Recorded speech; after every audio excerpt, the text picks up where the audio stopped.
Hey guys, welcome back to Andy's Dinosaur Reviews. Today we are going to check out another of these very cool Dinomania figures, another newer figure added into my collection as I obtained this one, my last Dinomania lot of figures, and you can definitely see that this is a Dimetrodon, and it is a really cool old school sort of Dimetrodon. If you watched the unboxing video I did for the Dinomania figures, you will have seen this figure at least once before, and in that unboxing you probably saw me state that this kind of reminds me of like a movie monster version of a Dimetrodon, sort of something I would have seen in an older movie when I was a kid, like At the Earth's Core or The Land That Time Forgot. It also kind of reminds me of like one that I would have seen in the film You're the Hunter from the Future. If any of you have actually seen any of these old school dinosaur movies, you might have a clue as to what I'm talking about, but the overall sculpting of this really reminds me of something I would have seen from one of those films, that kind of old school sort of special effects style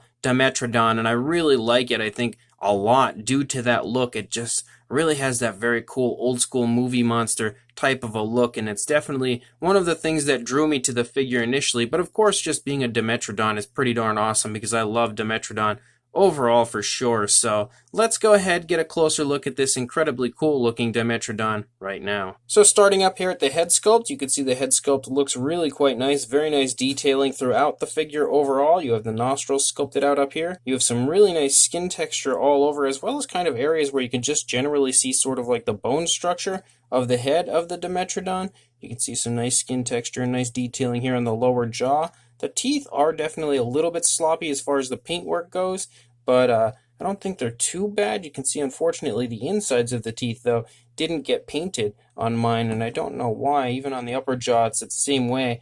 But the teeth do look quite cool. They look like almost menacing looking a little bit, and very primitive. So that looks really quite cool, the way that they've sculpted them out. And they've painted them with kind of like a glossy type of an off-white, so there is a dose of realism to them, even though they're a bit sloppily painted. You can see the inside of the mouth. If I could turn our Dimetrodon here, there you go. You can see how nice that looks in there. Really cool gloss coat in there. Nice realistic coloration as far as the inside of the mouth goes for sure. Definitely nicely detailed. The sail is the hardest part to maneuver here. And you can also see that the tongue is inside the mouth there, sculpted out quite nicely and textured as well. So the inside of the mouth looks really cool, and again, having that nice gloss coat really helps to give it a very realistic appearance to both the teeth and the inside of the mouth overall. You can see that the eyes are given that kind of like glass eye effect, and this one is a little bit more of a colorful eye. The last figure I reviewed from the Dinomania line was the Carnotaurus, and he had just a black eye. This one does have an eye similar to what we had seen on the Ornithochirus, where it was a little bit more colorful, and it definitely looks really cool on the figure overall. And I love that they include those kind of plastic glass eye type looks, because it just gives so much more realism to the figures. Up here on the top of the head, you can kind of see some ridges or scoots that run along the upper part of the head, as well as like random white spots, which just, I guess, with the darker coloration allow for a little bit of flashiness to the figure overall. So I am kind of unsure how much I like them on the head, but I think on the body they do look pretty cool. Just the head, it's a little bit weird, but for the most part it does still, again, look pretty cool. It does give it a little bit of a flashier look, so yeah, looking at them here, I do kind of like them actually. You can also see some nice detailing around the eye socket area as well. Moving back here into the neck, you can see lots of creasing going on in the skin.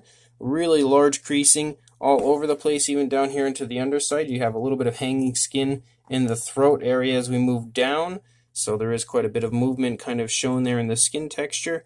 You can see some more decent skin texture all over the Dimetrodon's body, as well as kind of like the bone structure of the shoulder and everything. As we move down here into the leg, you can see that the legs are kind of lizard-like out away from the body. Really cool looking the way that they are displayed here on the figure. Nice skin texture, nice almost scaling as we move out the length of the leg. You can also see a nice foot sculpt here with some nicely painted nails. For the most part, they appear to be painted with a black coloration.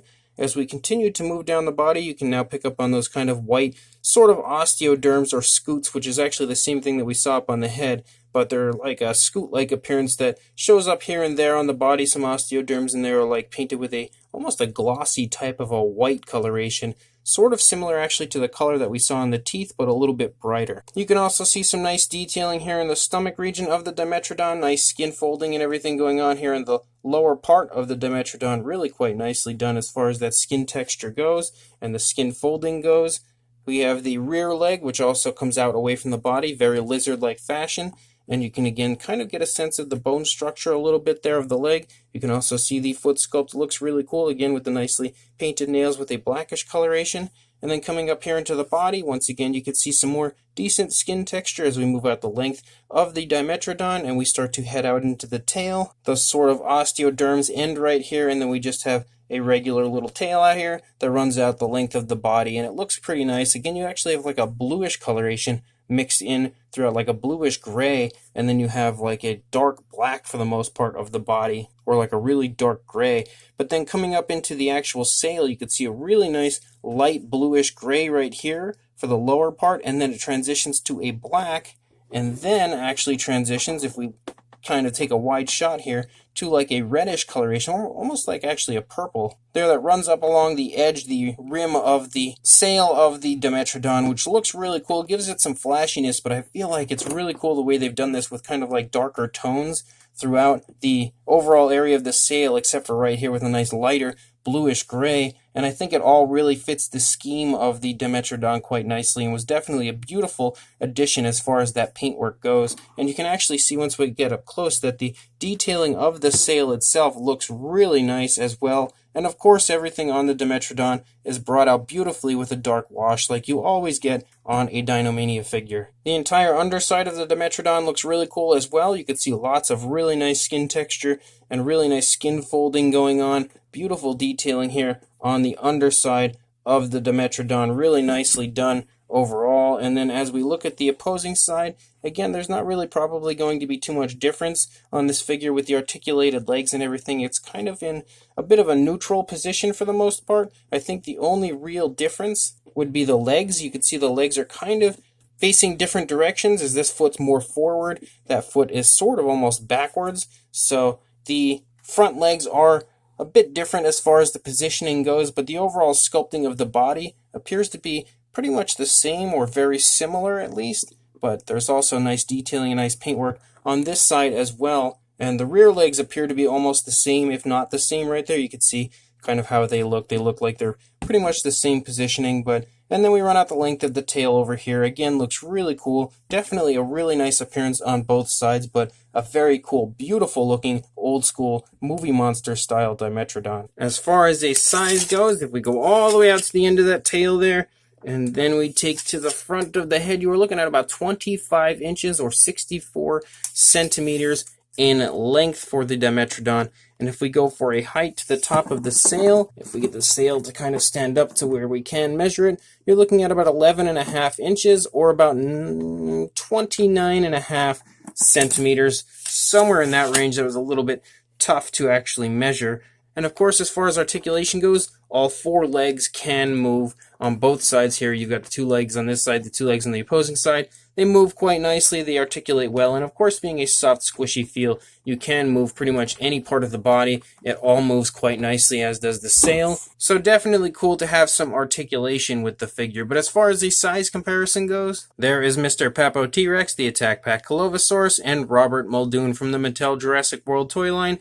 Again, showing you that these Dinomania figures are absolutely ridiculously massive, which is one of the most appealing factors, I think, of the Dinomania figures, is just how large they are. I also love that kind of off-the-wall sort of goofy appearance that some of them have. It's definitely a very appealing look to me, and I also like how they kind of mix that with a bit of realism with the figures. But I think the overall size of the figures is probably one of the most shocking attributes, most appealing attributes of these Dinomania figures, and you should have a pretty good idea of the size of this now next to these figures here. So this Dinomania Dimetrodon is definitely a really cool figure. Anytime I can get a Dimetrodon, I'll call that a great day, because I'm a huge fan of Dimetrodon overall. But this one is one that, it's something I haven't really seen too often, and that's a Dimetrodon that looks so similar to what I would have seen in like an at the Earth's core or You're the Hunter from the Future film, that sort of very cool old school dinosaur movie prop type of a look, and I really do quite like that about the figure. I think it's really beautifully done, kind of represents that sort of lizard-like look to the Dimetrodon, which is something that you don't see often portrayed with it, especially anymore now as we have almost completely redesigned the animal to look quite different than it did from when I was a kid, and that's pretty much the way all of the prehistoric animals I watched and looked at as a child have now transitioned into something totally new and different.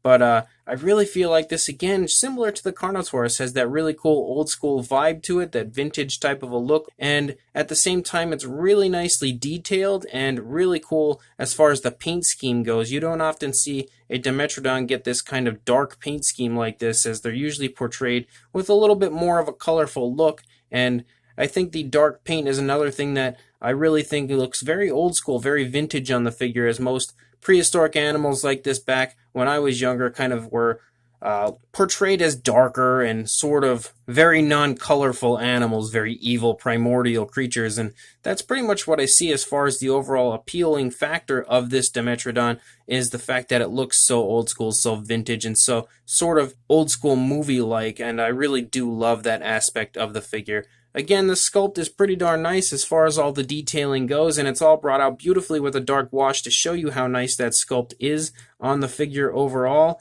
and it's definitely a head turner, I will say that. Really cool, very appealing looking figure overall, and all the paint is very nicely applied for the most part, aside from the inside of the mouth is a little bit sloppy, but other than that, I feel like the figure overall has some really nice paint application to it, and then including the addition of those kind of plastic glass eye type of a look there up on the head is just kind of the icing on the cake, as it continuously is with each and every Dinomania figure. So a really cool vintage looking Dimetrodon, definitely a figure that I recommend anybody interested in pick up right away. So if you are interested, I will include a link in the description to the Dinomania website where you can pick this up for yourself, so make sure you head over there, make sure you pick up this really cool Dimetrodon figure, and make sure you also like, comment, and subscribe, and I will see you in the next review. Thanks for watching.